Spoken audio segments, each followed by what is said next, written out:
Julie அவங்க வந்து நர்ஸுங்கிற ஒரு விஷயம், அடுத்தது ஒரு ஜல்லிக்கட்டு, ஒரு போராளி, புரட்சியாளர், அதுக்கு அடுத்தது பிக் பாஸ், ட்ரோலு, கிரிஞ்சு, அவ்வளோதான் நம்மளுக்கு தெரிஞ்ச நாசா, ஸ்பேஸ் அந்த மாதிரி சொல்லிட்டே போகலாமே நிறைய விஷயம். பல முக்கியமான விஷயங்களை மறைக்கிறதுக்காக ஜூலியை பற்றி பேசி எல்லா ஊடகங்களும் பிரபல நடிகை வந்து விஜய் விமர்சிச்சுட்டார்.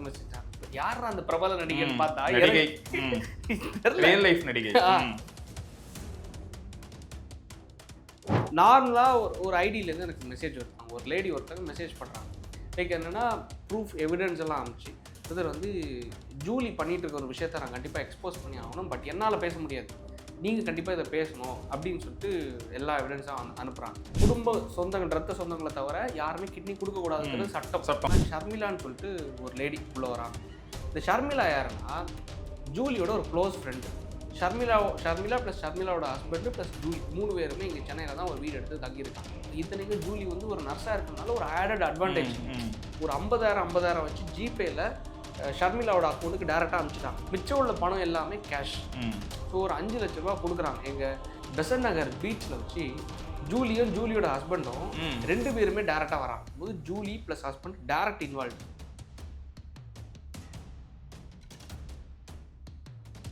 ஒரு 6 மாசத்துல அவங்க 2 பேருக்குள்ள ஒரு கிளாஷ் ஆகுது. யாருக்கு? ஜூலிக்கும் அந்த அம்மாவுக்கும். போலீஸ் கிட்ட கம்ப்ளைண்ட் பண்ணிடுறேன் அப்படிங்கிற மாதிரி இவங்க மிரட்டுறாங்க. ஜூலியும் ஜூலியோட ஹஸ்பண்டும் அவங்க வீட்டுக்கு போய் காலில் விழுந்து கெஞ்சி உங்களுக்கு என்னன்னாலும் நாங்கள் பணம் வேணாலும் தரோம் அப்படிங்கிற மாதிரி விழுந்திருக்காங்க. என்ன சொல்றீங்க? ஒரு புரட்சி பெண்மணி, அதான் ஒரு தமிழுக்காக போராடிய ஒரு பெண் வந்து காலில் வந்து கதறினாங்களா? நேற்று நைட்டு இந்த ஷர்மிளா பொண்ணு இருக்காங்கல்ல, அந்த லேடி, அவங்க என்ன பண்ணுறாங்க, அந்த அம்மா இருக்காங்கல்ல ஈரோடு மாவட்டத்துலேருந்து பள்ளிப்பாளையத்துலேருந்து அந்த அம்மா வந்து இது கொடுத்தாங்கல்ல, கிட்னி கொடுத்தாங்கல்ல, அவங்களுக்கு கால் பண்ணி மிரட்டி இருக்காங்க.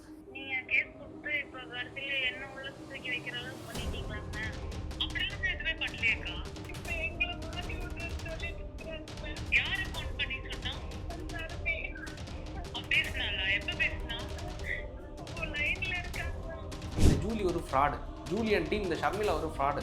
அப்போது ஷர்மிளா ஒரு ஃப்ராடு, இந்த ஃப்ராடை வச்சுட்டு இருக்கிறது ஜூலி, வளர்த்துட்டு இருக்கிறது ஜூலி. அப்போ என்னென்னா இந்த ஜூலியை பற்றி பேசி ஆகணுன்றதுக்காக தான் ஜூலியை எக்ஸ்போஸ் பண்ணுறாங்க. ஜூலி, 5 நாள் முன்னாடி நீ பேசினதுக்கே நீ பேசினதை பற்றி பேசலாம் அப்படின்னு என் நண்பர் சொன்னார். உன்னை பற்றி பேசி எதுக்கு உன்னை பெரிய ஆளாக்கணும்னு நானும் விட்டுட்டேன். ஆனால் இப்போது கிட்னி திருட்டில் நீ கமிஷன் பார்த்ததுக்கப்புறம் உன்னை எப்படி பேசாமல் விட முடியும்? அந்த 5 நாள் முன்னாடி விட்டதையும் சேர்த்து பிடிக்க வேணாமா? அந்த திருட்டை பற்றி பேசுகிறதுக்கு நம்ம நண்பர் நெல்சன் இணைஞ்சிருக்காரு, அவர்கிட்டயே கேட்போம். வணக்கம் நெல்சன். வணக்கம் பிரதர். நம்ம எல்லாருக்கும் தெரியும், ஜூலி வந்து ஐஏஎம்மில் படித்து இஸ்ரோவில் வேலைக்கு போகலான்னு ட்ரை பண்ணாங்க. அது கிடைக்காம சமூக சேவை பண்ணிட்டு இருந்தாங்க. அவங்க என்ன நெல்சன், நீங்கள் ஏதோ அவங்க மேலே இப்படி ஒரு குற்றத்தை போடுறீங்க, ஒரு தமிழ் பெண், தமிழுக்காக போராடுற பெண் மேலே ஏன் ஜல்லிக்கட்டுக்காக போராடுறவங்க அவங்க மேலே இப்படி ஒரு பழியை போடுறீங்க நீங்கள்? சார், அதாவது பழியெல்லாம் கிடையாது, காழ்ப்புணர்ச்சிக்காக நம்ம சொல்கிறதெல்லாம் கிடையாது. ஆக்சுவலாக விஷயம் என்னென்னா, ஜூலி அவங்க வந்து நர்ஸுங்கிற ஒரு விஷயம், அடுத்தது ஒரு ஜல்லிக்கட்டு, ஒரு போராளி, புரட்சியாளர், அதுக்கு அடுத்தது பிக் பாஸ், ட்ரோலு, கிரிஞ்சு, அவ்வளோதான் நம்மளுக்கு தெரிஞ்ச. நாசா, ஸ்பேஸ் அந்த மாதிரி சொல்லிட்டே போகலாமே நிறைய விஷயம். ஜூலினா இதுதான் ஒரு தேர்ட் கேட்டகரி அப்படிங்கிற மாதிரி மக்கள் பார்க்குறாங்கல்ல, ஒரு கான்ட்ரவர்சி அப்படின்னு சொல்லிட்டு. ஸோ அப்போ என்னென்னா, லைக் வந்து அவங்கள வந்து பலர் வந்து யூஸ் பண்ணுறாங்க. எப்படின்னா, கான்ட்ரவர்சி கிரியேட் பண்ணுறதுக்காக, பல முக்கியமான விஷயங்களை மறைக்கிறதுக்காக ஜூலியை பற்றி பேசி எல்லா ஊடகங்களும் பிரபல நடிகை வந்து விஜய் விமர்சிச்சுட்டார். யார் அந்த பிரபல நடிகைன்னு பார்த்தா ரியல் லைஃப் நடிகை இது தெரில, பார்த்தா இந்த நடிகை. ஐயோ, இந்த நர்ஸை போய் என்னென்ன பண்ணுறாங்க பாருங்களேன். இல்லைங்க, நானும் ஏதோ சரி பழைய ஆர்டிஸ்ட்டை உள்ள கூப்பிட்டு வந்து புது ரோல் கொடுக்குறாங்கன்னு பார்த்தாங்க. கடைசியில் பார்த்தா கிட்னி திருட்டுல கமிஷன் கேள்விப்பட்டோன்னா இதெல்லாம் வேலை பண்ணுவியா எதிர்பார்த்துக்கவே மாட்டாங்க. ஆக்சுவலாக என்னன்னா, எனக்கு ரேண்டமாக நார்மலாக ஒரு ஐடியிலேருந்து எனக்கு மெசேஜ் வருது. ஸோ அவங்க வந்து என்ன பண்ணிருக்காங்கன்னா, லைக் வந்து இந்த சினிமால எல்லாம் கேஸ்டிங் டைரக்டராக இருப்பாங்கல்ல, ஸோ அந்த ரோலில் அவங்க இருந்துருக்காங்க. ஒரு லேடி ஒருத்தவங்க மெசேஜ் பண்ணுறாங்க. லைக் என்னென்னா, ப்ரூஃப் எவிடன்ஸ் எல்லாம் அனுப்பிச்சு பிரதர் வந்து ஜூலி பண்ணிகிட்டு இருக்க ஒரு விஷயத்தை நான் கண்டிப்பாக எக்ஸ்போஸ் பண்ணி ஆகணும், பட் என்னால் பேச முடியாது, நீங்கள் கண்டிப்பாக இதை பேசணும் அப்படின்னு சொல்லிட்டு எல்லா எவிடன்ஸும் அனுப்புகிறாங்க. ஸோ அப்போ என்னென்னா, நானும் அதை ரெக்கார்ட் பண்ணி என்ன பண்ணுறாங்க, லைக் என்னென்னா 2022 அந்த லேடியோட ஹஸ்பண்டுக்கு வந்து கிட்னி தேவைப்படுது. அவங்களுக்கு கிட்னி ஃபெயிலியர் ஆகிடுச்சு.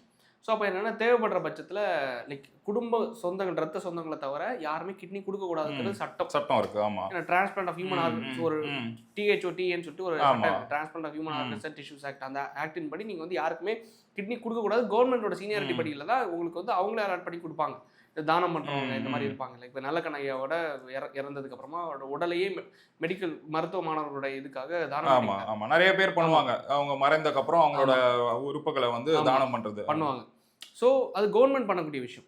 அப்போ என்னன்னா ஏஜென்சி உள்ள வருது. இந்த ஏஜென்சி யாருன்னா ஷர்மிளான்னு சொல்லிட்டு ஒரு லேடி உள்ள வராங்க.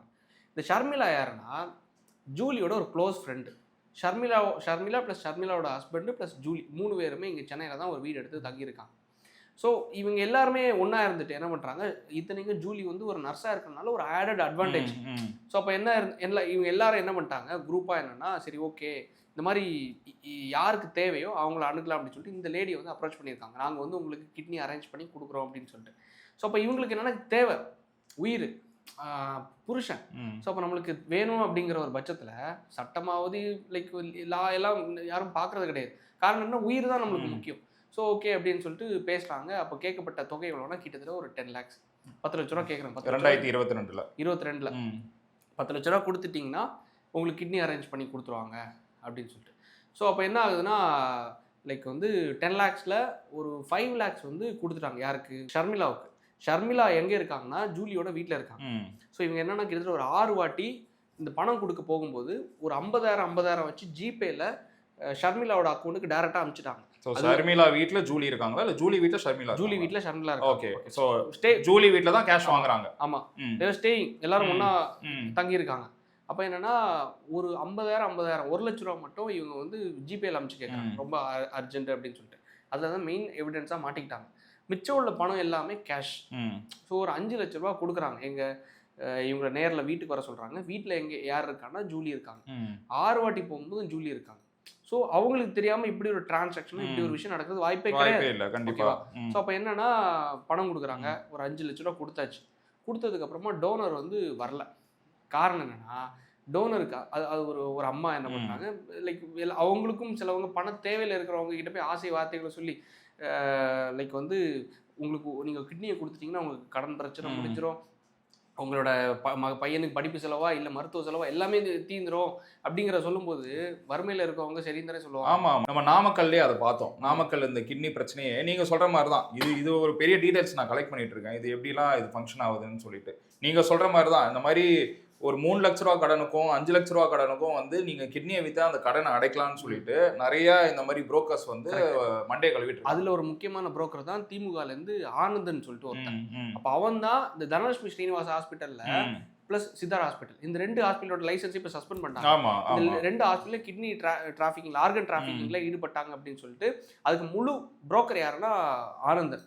ஆனால் அதோட அதுக்கு மீறி மெயின் புரோக்கர் யார் தெரியுமா, இந்த ஜூலி. லைக் இப்போ எப்படி உள்ளே வந்திருக்குன்னா அப்போ இந்த புரோக்கர் மட்டும்தான் வெளியே தெரியுறாங்க. எல்லாரும் என்னன்னா ஆனந்தன் அரெஸ்ட் பண்ணணும், கதிரவன் டிஎம்கே எம்எல்ஏ கதிரவன் அரெஸ்ட் பண்ணணும்னு எல்லாம் போட்டிருந்தாங்க, ட்வீட் பண்ணாங்க, ட்ரெண்ட் பண்ணாங்க, நியூஸ் வந்துச்சு. ஆனால் அதை தாண்டி என்ன நடந்திருக்குன்னா இந்த சம்பவம் இந்த இது அறுவை சிகிச்சை நடந்த ஹாஸ்பிட்டலும் இந்த தனலட்சுமி ஸ்ரீனிவாச ஹாஸ்பிட்டலில் தான். ஸோ அப்போ என்ன ஆகுதுன்னா இந்த இவங்க வந்து 5 லட்ச ரூபா கொடுத்துட்டாங்க. கொடுத்துட்டு டோனர் வரல, கிட்னியை கொடுக்குறவங்க வரல. காரணம் என்னன்னா அவங்களுக்கு பணம் போய் சேரல. இவங்க முழுங்கிட்டாங்க பணத்தை. 5 லட்ச ரூபாய் முழுங்கிட்டாங்க. இவங்க ஜூலியன் டீம் முழுங்கிட்டாங்க.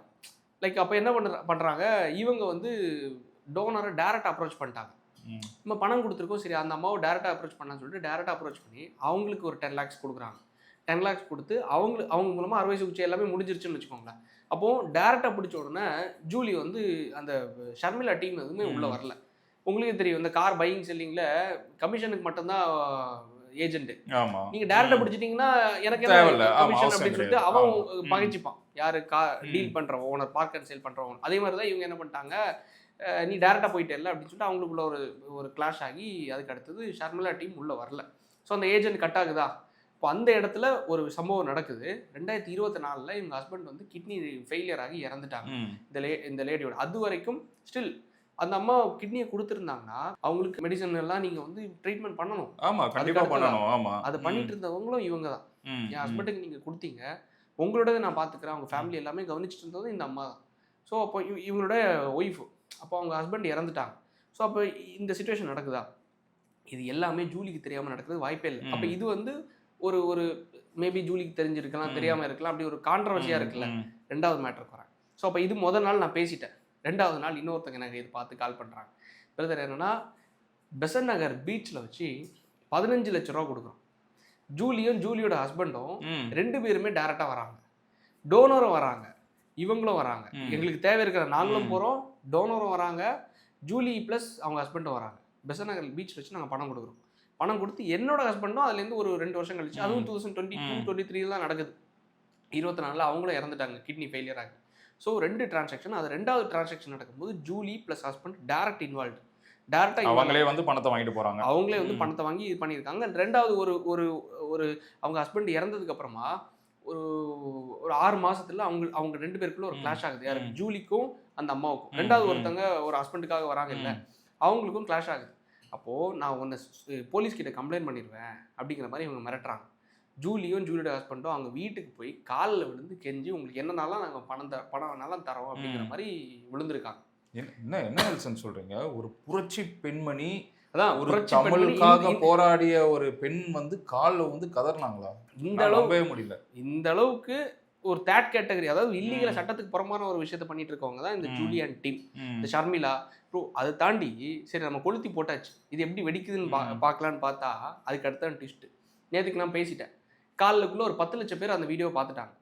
என்ன ஆயிடுக்குன்னா, அந்த நேற்று நைட்டு இந்த ஷர்மிளா பொண்ணு இருக்காங்கல்ல, அந்த லேடி, அவங்க என்ன பண்ணுறாங்க, அந்த அம்மா இருக்காங்கல்ல ஈரோடு மாவட்டத்துலேருந்து பள்ளிப்பாளையத்துலேருந்து அந்த அம்மா வந்து இது கொடுத்தாங்கல்ல, கிட்னி கொடுத்தாங்கல்ல, அவங்களுக்கு கால் பண்ணி மிரட்டியிருக்காங்க. நான் வந்து அவங்க கேஸ் கொடுத்துட்டாங்க, என்ன ஆக போகுதுன்னு பாரு, லைக் வந்து நீயும் உள்ளே போயிடுவ, எல்லாரும் உள்ளே போகிறாங்க, ஒழுங்காக நீ வந்து அவங்ககிட்ட எதுவுமே சொல்லக்கூடாது, தெரியாதுன்னு சொல்லிடு அப்படின்னு சொல்லிட்டு மிரட்டுறாங்க. அந்த ஆடியோ எவிடன்ஸ் எல்லாமே நீங்கள் வச்சுருக்கீங்க? எல்லாமே இருக்குது. மிரட்டினதுக்கு அப்புறமா அந்த அம்மா இருக்காங்கல்ல, இவங்களோட ஹஸ்பண்ட் இறந்தாங்கல்ல, அவங்களோட ஒய்ஃப் தானே டேக் கேர் பண்ணிட்டு இருக்காங்க, அவங்களோட ஒய்ஃபுக்கு கால் பண்ணி புலம்புறது பாருங்களேன், நான் ப்ளே பண்ணுறேன். எனக்கு அந்த ஆடியோ அவங்க ரெக்கார்ட் பண்ணி அனுப்பிச்சிருந்தாங்க. என்னென்ன பிரச்சனை போயிட்டு இருக்குது? ஏன் என்னாச்சு? நீங்க கேஸ் கொடுத்து இப்ப கடைசியில என்ன உள்ள தூக்கி வைக்கிற அளவுக்கு பண்ணிட்டீங்களாங்க மேம்? அப்படிலாம் நான் எதுவுமே பண்ணலையேக்கா. இல்லைங்களேங்க மேம், நான் 3 குழந்தை வச்சிருக்கேன் மேம். ஏன் மேம் என்னோட பாவத்தை எல்லாரும் ஏந்துறீங்க? ஐயோ அக்கா, நான் அதெல்லாம் எதுவுமே பண்ணலக்கா. என்னக்கா ஆச்சு? இப்பதான் நான் எல்லா பக்கம் சுத்தி ஊர் வந்து சேர்ந்திருக்கேன் மேம். ஏதாவது நான் செத்தே போயிருவீங்க மேம். ஐயோ இப்படிலாம் பேசாதீங்க. என்ன ஆச்சுன்னு மட்டும் சொல்லுங்க. யார் என்ன இப்ப எங்களை மாட்டி விட்டுறேன்னு சொல்லிட்டு இருக்கிறாங்க மேம். யாரு போன் பண்ணி சொன்னா? சர்மி. அவ பேசினாளா? எப்ப பேசினா? இப்போ லைன்ல இருக்காங்க மேம். என்னன்னு சொன்னாங்க? நீங்க போய் கேஸ் கொடுத்துட்டீங்க. நான் கேஸ் கொடுத்துட்டேன்ட்டு உங்களை மாட்டி விட்டுறேன்றாங்களா? நீங்க போய் கேஸ் கொடுத்துட்டீங்க. நான் யாருக்கிட்டையும் கேஸ் எல்லாம் கொடுக்கலக்கா. அவங்க போய் கேஸ் கொடுத்துட்டீங்க. அப்படியெல்லாம் எதுவும் இல்லக்கா, நீங்க அழாதீங்க. நீங்க வந்து உங்க வேலையை பாருங்க, உங்க குடும்பம் உண்டு, நீங்க உண்டுன்னு பாருங்க. ஐயோ அக்கா, நான் அதான் சொல்றது கேளுங்க. நான் அது மாதிரிலாம் உங்களை எதுவுமே சொல்லல, சரிங்களா? நீங்க வந்து நீங்க எதுக்கு இப்ப அழுதுட்டு இருக்கீங்க? நீங்க உங்க ஃபேமிலி, உங்க பிள்ளை, நாங்க நல்லா இருந்தீங்க. போன் பண்ணி பயங்கரமா என்ன பண்றதுன்னு எனக்கு தெரியல. என்ன சொல்றாங்க? நீங்க அவங்கள மட்டும்தான் மாட்டணும்னு நினைச்சீங்களாமா? அவங்க என்ன மாட்டி விடுவாங்களாமா? எல்லாத்தையும் தூக்கி உள்ள வைப்பாங்க அப்படின்னு. ஓ அப்படி பேசுறாங்களா அவங்க? நீங்க நீங்க நான் யாருக்கிட்டையும் எதுவும் சொல்லல. அவங்களுக்கு வேற எதுனா பிரச்சனை ஆயிருக்கும். நான் பட்டு நானே என் ஹஸ்பண்ட் இறந்துட்டாருன்ட்டு ரொம்ப வருத்தத்துல இருக்கேன், புரியுதுங்களா? இந்த நேரத்துல வந்து இப்படியெல்லாம் அவங்க பேசிட்டு இருந்தாங்கன்னா ரொம்ப பெரிய தப்பு பண்றாங்க. அவங்க பண்ணது அன்னைக்கு பண்ணது ரொம்ப பெரிய தப்பு. நீங்க எதுக்குக்கா நீங்க அழுதுட்டு இருக்கீங்க? நீங்க எல்லாம் அழாதீங்க, யாராலையும் ஒன்றும் பண்ண முடியாது உங்களை, சரிங்களா? நீங்க போய் நீங்க உங்க ஃபேமிலி உண்டுன்னு பாருங்க. நீங்க தேவையில்லாத எதுவும் இது பண்ணாது. நீங்க அவங்க பிளாக் பண்ணி இல்ல இல்ல உங்களுக்கு எல்லாம் என்னாலலாம் அக்கா, நான் மனசாட்சி உள்ளவக்கா. உங்களுக்கு எங்க வீட்டுக்கார பத்தி தெரியும், என்னை பத்தி தெரியும். யாரோ ஏதோ பண்ணதுக்கு, யாரோ எங்கேயோ பண்ணதுக்கு வந்து உங்களை வந்து அப்படி பேசுறது ரொம்ப பெரிய தப்பு. நீங்க அதெல்லாம் வந்து எனக்கே வந்து எங்க வீட்டுக்காரர் இறந்தது உங்களுக்கு தெரியுமா இல்லையா? தெரியாதுங்க. அப்போ ஆகஸ்ட் மாசம் அவங்க இறந்துட்டாங்க. நாங்க அந்த மன உளைச்சல்ல இருக்கிறோம். சரி அதனால நீங்க அதெல்லாம் எதுவும் ஃபீல் பண்ணாதீங்க. சரிங்களா? சரிங்க. சரி அழாதீங்க. நீங்க எந்த போனையும் எடுக்காதீங்க. யாரையும் கண்டுக்காதீங்க. விட்டுருங்க. சரிங்க. சரிங்க. ஓகேக்கா. தேங்க்ஸ். இதுதான் அந்த பர்டிகுலர் ஆடியோ. இது அழுறாங்கல்ல ஒரு அம்மா, அவங்க யாருன்னா கிட்னியை கொடுத்தவங்க. இன்னொரு பக்கம் அழாதீங்கம்மா அப்படின்னு சொல்கிறாங்கல்ல, அவங்க யாருன்னா அவங்களோட கணவருக்காக இவங்கள்ட்ட கிட்னியை வாங்குறாங்கல்ல, அந்த அவங்களோட மனைவி. இவங்க தான் அவங்கள டேக் கேர் பண்ணிட்டு இருக்காங்க. இவங்க போய் அவங்கள கேஸ் கொடுப்பாங்களா? கொடுக்க மாட்டாங்க. அவங்கள டேக் கேர் பண்ணிட்டு இருக்கிறது இவங்க தான். இவங்களுக்கு என்னன்னா இந்த ஜூலி ஒரு ஃப்ராடு, ஜூலி அண்ட் டீம், இந்த ஷர்மிளா ஒரு ஃப்ராடு. அப்போ ஷர்மிளா ஒரு ஃப்ராடு, இந்த ஃப்ராடை வச்சுட்டு இருக்கிறது ஜூலி, வளர்த்து விட்டுருக்கிறது ஜூலி. அப்போ என்னன்னா இந்த ஜூலியை பற்றி பேசி ஆகணுன்றதுக்காக தான் ஜூலியை எக்ஸ்போஸ் பண்ணுறாங்க. ஸோ நம்ம அதை பேசிட்டோம். இது என்ன பண்ணியிருக்கு, அங்கே போய் மிரட்டுது. யாரா? அந்த அம்மாவை, ஜூலி, இவங்க ஷர்மிளா கால் பண்ணி அந்த விக்டிம் அவங்கள போயிட்டு அந்த அம்மாவை மிரட்டுறாங்க. அவங்க அழுறாங்க. 3 பிள்ளைங்க. இதெல்லாம் அரசாங்கம் என்ன பார்த்துட்டு இருக்குன்னு தெரியல. இந்த சுகாதாரத்துறைன்னு ஒன்று இருக்கு. அதாவது உண்மையிலேயே நீங்க வந்து சீனியாரிட்டி படையில நீங்க வந்து ஆர்கன்ஸ் உங்களுக்கு வேணும்னா கவர்மெண்ட் அலாட் பண்ணுவாங்க. அதுல உங்களுக்கு 50, 100 குள்ள வந்ததுன்னா உங்களுக்கு கிடைக்கும். ஸோ அதை தாண்டி வந்து வெளியே இந்த மாதிரி டிரான்சாக்ஷன் நடக்க தான் செய்யுது. இந்த ஆடியோ இதுக்கு மேலே இன்னும் நிறைய இருக்குது. இவங்க பேமெண்ட் பண்ணதுக்கான ஸ்க்ரீன்ஷாட்டு, அதுக்கடுத்து மெடிக்கல் ரிப்போர்ட்ஸு, அவங்க வச்சுருக்கிறது, இதெல்லாம் பார்த்தா இந்தளவுக்கு அசிங்கமான ஒரு விஷயத்தில் ஈடுபட்டவங்க தான் இந்த ஜூலியன் டீம், இந்த ஷர்மிளா. இதெல்லாம் கைது பண்ணாமல் ஏன் தான் இந்த காவல்துறை என்ன பண்ணிட்டு இருக்குதுன்னு எனக்கு தெரில. ஆனால் நம்ம வந்து நான் பேசினதும் இவங்களை கைது பண்ணணும், இவங்களை வந்து சிறையில் அடைக்கணுங்கிறதுக்காக நான் பேசல. இந்த மாதிரி ஸ்டில் நடந்துட்டு இருக்கு இன்னைக்கு. இப்போ இது வந்து 30-35 வருஷமா இது நடந்துட்டு இருக்கு. 2 வருஷமா ப்ரோ. அதாவது யோக்கியம் அப்படின்னு சொன்னாங்க, இப்படி சொல்லக்கூடாது. இல்ல நான் ஒரு யோக்கியம் அப்படின்னா யோக்கிய மாதிரி இருக்கணும் கண்டிப்பா. இல்லனா மக்களுக்கு பாடம் எடுக்கிறதுக்கு நீ வர்றனா நீ யோக்கியமா இருக்கணும். ரோட்ல போறவன் எவனோ ஒருத்தன் இதை பண்றதுக்கும் நீ பண்றதுக்கும் வித்தியாசம் இருக்குல்ல. நீ புரட்சியாளர்னு சொல்ற, ஒன்று வந்து ஒரு செவிலியர் நர்ஸுங்கிற, அதை தாண்டி இப்போ வந்து நீ எப்படி சொல்றது, புகழ்பெற்ற நடிகையா, இதோட நீ இருக்கனா இந்த கீழ்த்தரமான வேலையை செய்யக்கூடாது. இல்லை இந்த மாதிரி ஆர்கன் தேவை இருக்கிற பட்சத்தில் சைலண்டாக யாராவது ஒருத்தங்க பண்ணுறாங்க, அது ஒரு விஷயமா நடக்குதுன்னு வைக்கல.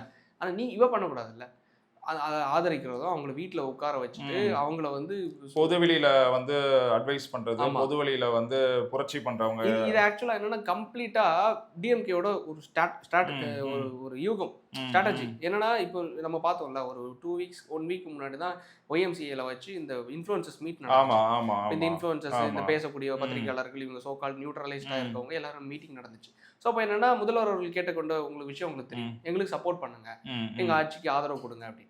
அப்போ என்னன்னா இப்போ இந்த விஷயத்த மொத்த மக்களையும் முட்டாளாக்குறதுக்காக என்ன பண்ணிட்டாங்க, இங்க பாருங்களேன், 2 வயசு குழந்தைய ஒருத்தன் தப்பான கற்பழிச்சு கொலை பண்ணிருக்காங்க திமுக. அதை பற்றி யாரும் பேசல. ஆனா இன்னைக்கு இந்த விஜய் அவர்களோட டைவர்ஸ் கேஸையும், திருமாவளவன் அவர்களாக இருந்தாலும் சரி, அதை தாண்டி வந்து இவங்க கருணாஸ் அவர்களாக இருந்தாலும் சரி, அங்கே ஈரானில் குண்டு போட்டுட்டு இருக்காங்க அப்படின்னு சொல்லிட்டு இவங்கெல்லாம் பேசிட்டு இருக்கிறவங்க, இங்க ஒரு பச்சிளம் குழந்தை ஒருத்தன் கொண்டிருக்காரு, அதை பற்றி பேசலையே. அப்ப திமுக இந்த அளவுக்கு ஒரு கொடூரமா ஒரு அரக்கம் ஒருத்தன் இருக்கா. இது மாதிரி தானே கட்சியில பாதி பேரும் இருக்கான். இப்படி இருக்கா, அதை பற்றி பேசல. ஆனா இங்க என்னன்னா விஜய் சார் அப்படின்னு சொல்லிட்டு வீடியோ போடுறதுக்கு ஒரு நாய்க்கு பேச முடியுதுன்னா அதை எப்படி பிரதர் ஆதரிக்க முடியும் தெரியல. இது அவதூறுனா என்கிட்ட இருக்கிற எவிடன்ஸ் எல்லாத்தையும் வச்சுதான் நான் பேசுறேன். நான் ஒரு அட்வொகேட்டா நான் பேசுறேன்னு வைங்களேன், நான் எனக்கு எவிடன்ஸ் இல்லாம நான் அடிச்சு விட்டுட்டு போறேன்னா நான் தான் கம்பி எண்ணிட்டு இருக்கணும். கண்டிப்பா ஜூலிங்கிறவங்க வந்து கம்ப்ளீட்டா அதுல ஸ்கேம்ல ஈடுபட்டவங்க. டைரக்டா ரெண்டாவது விஷயத்துல, ஃபர்ஸ்ட் விஷயத்துல இன்டைரக்டா அவங்கள வளர்த்து விட்டு அவங்க வீட்டுக்குள்ளே வச்சு பண்றாங்கன்னா இவங்களுக்கு பங்கு இல்லை அப்படின்னு எப்படி சொல்ல முடியும்? ரெண்டாவது கேஸ்ல வந்து இவங்களும் இவங்களோட ஹஸ்பண்ட் தான் டைரக்டா பெசன்ட் நகர்ல வச்சு இதை வாங்குறாங்க, பணத்தை கொடுத்து லைக் வந்து டிரான்சாக்ஷனை நடத்துறாங்க. இவ்வளோ விஷயத்துல ஈடுபட்டிருக்காங்கன்னா அப்போ நம்மளுக்கு தெரிஞ்சது 2. இன்னொரு விஷயம், எனக்கு இப்போ ஒரு 1 ஹவருக்கு முன்னாடி ஒருத்தங்க கால் பண்ணாங்க சேலத்துலேருந்து. பிரதர், அதாவது என்னோட ஃப்ரெண்டு ஒரு பொண்ணு அபார்ஷன் பண்ணணும்னு விரும்புகிறாங்க. காலேஜ் படிச்சுட்டு இருக்கும்போது ஏதோ ஒரு இதாகிடுச்சு, குழந்தை ஃபார்ம் ஆயிருக்கு. ஸோ அப்போ என்னன்னா அபார்ஷன் பண்ணணும்னு விரும்பும்போது இந்த ஷர்மி கான்டாக்ட் பண்ணி 50,000 டிமாண்ட் பண்ணாங்க, நாங்கள் பண்ணித்தரேன் அப்படின்னு சொல்லிட்டு. சேலமில் ஒரு ஹாஸ்பிட்டலில் எங்களால் முடியலன்னு சொல்லிட்டு ஃப்ரெண்ட்ஸ் நாங்கள் ஒரு மெடிக்கல் சம்மந்தப்பட்ட அனைத்து உதவியும் பண்ணுறதுக்கு ஷர்மி ரெடியாக தான், ஷர்மி அண்ட் ஜூலி டீம் ரெடியாக தான் இருக்காங்க. அப்போ என்னன்னா 30,000 ரெடி பண்ணி அமுச்சு விட்றாங்க, 30,000 ரெடி பண்ணி அமுச்சு விட்டு அந்த பொண்ணுக்கு அபார்ஷன் பண்ணி கொடுத்தாங்க. ஸோ இந்த அளவுக்கு எதெல்லாம் சட்டத்துக்கு புறம்பா இருக்கோ, எப்படியெல்லாம் சம்பாதிக்க முடியுமோ அந்த அளவுக்கு அவங்க தம்பதியினராகவும் இருந்து இது மாதிரி ஒரு ஆளையும் கூட வச்சு பண்ணிட்டு இருக்கிறது தான் மக்களுக்கு தெரியல. இன்னும் அந்த பிக் பாஸ்ல உள்ள கதைகளை தான் மக்கள் நினைச்சிட்டு பேசிட்டு இருக்காங்க. இப்படி ஒரு விஷயம் வந்து ஆகும் அப்படிங்கிறதும் ஜூலி எதிர்பார்த்திருப்பாங்களா அப்படிங்கிறது எனக்கு தெரியல. இல்ல அவங்க உடன்பிறப்புங்கிறதுக்கான ஒரு பெரிய எக்ஸாம்பிளா இருக்காங்க. ஆமா, எக்ஸாம்பிளா கிடையாது, உடன்பிறப்பு தான். அந்த கட்சியில அந்த கருப்பு சிவப்பு துண்டு தான் போடலை தவிர எக்ஸாக்ட் இல்லங்க இந்த மாதிரி ஆக்டிவிட்டிஸ்லாம் இருந்தாதாங்க அவங்க வந்து சேர்த்துப்பாங்க. ஸோ அதனால கொலை மாதிரியே இருந்தா சேர்த்துப்பாங்க. ஆமா ஆமா. யாரெல்லாம் கொலைக்காரனா இருக்கான், கொலைக்காரனா இருக்கான், ரவுடி பயலா இருக்கான், அப்படி இந்த மாதிரி கிட்னி திருட்டுங்க பாருங்க, எம்எல்ஏ இன்னும் கைது பண்ணலையே கதிரவன். கோர்ட்ல இருந்து என்னன்னா இவங்களுக்கு எஃப்ஐஆர் ஃபைல் பண்ணணும் அப்படின்னு சொல்லிட்டு ஆர்டர் போட்டாங்க. ஹாஸ்பிட்டலோட கிட்னி டிரான்ஸ்பிளான்ட் பண்ணுறதுக்கு, ஆர்கன் டிரான்ஸ்பிளான்ட் பண்ணுறதுக்கான லைசன்ஸை மட்டும் 2 சித்தாரா ஹாஸ்பிட்டல், தனஸ்ரீ ஸ்ரீனிவாச ஹாஸ்பிட்டல் 2 ஹாஸ்பிட்டல்லையும் சஸ்பெண்ட் பண்ணியிருக்காங்க.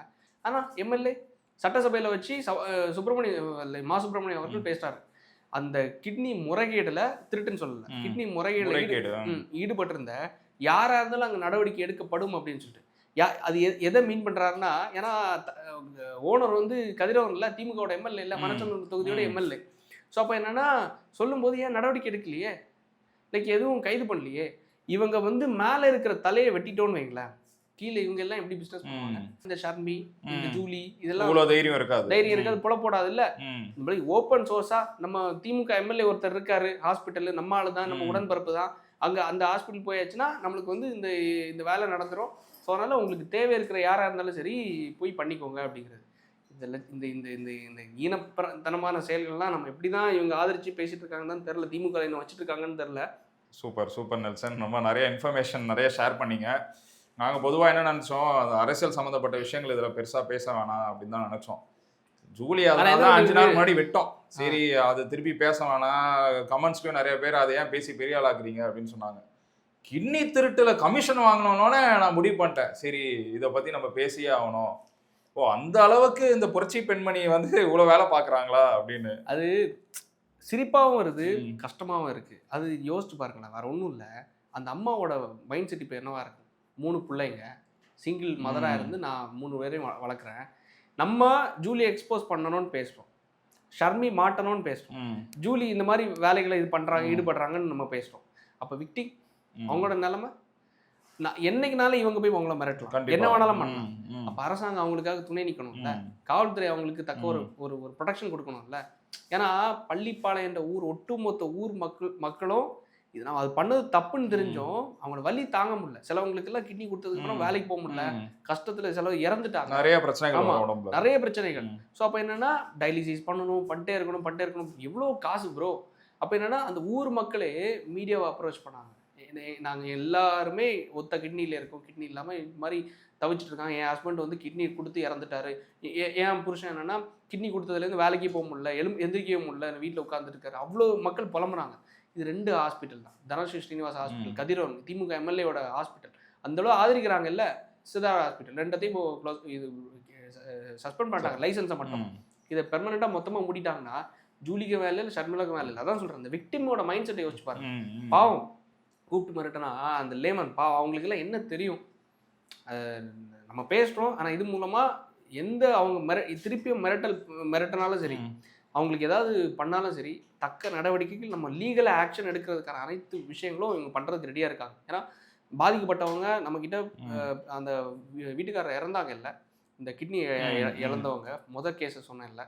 ஸோ 2022 அறுவை சிகிச்சை பண்ணவங்க, அவங்க வந்து எல்லா எவிடன்ஸையும் கொடுத்து சார் நான் நாளைக்கு லீகலாக ஃபைட் பண்ணனா கூட நான் பண்ணுறேன் அப்படின்னு. இது ஜஸ்ட் நம்ம ஒரு அவேர்னஸ் விழிப்புணர்வாக தான் நம்ம பேசுகிறோமே தவிர, புரியுது நாளைக்கு இது திருப்பியும் தொடருது, அவங்கள மிரட்டுறாங்க, அவங்கள திருப்பியும் தொந்தரவு பண்ணுறாங்கன்னா சட்ட ரீதியான நடவடிக்கைகள் எடுக்கப்படும் அப்படிங்கிறதையும் சொல்லி முடிக்கணும். கண்டிப்பாக நெல்சன், ரொம்ப தேங்க்ஸ் இங்கே வந்து நீங்கள் அதை ஷேர் பண்ணுறது.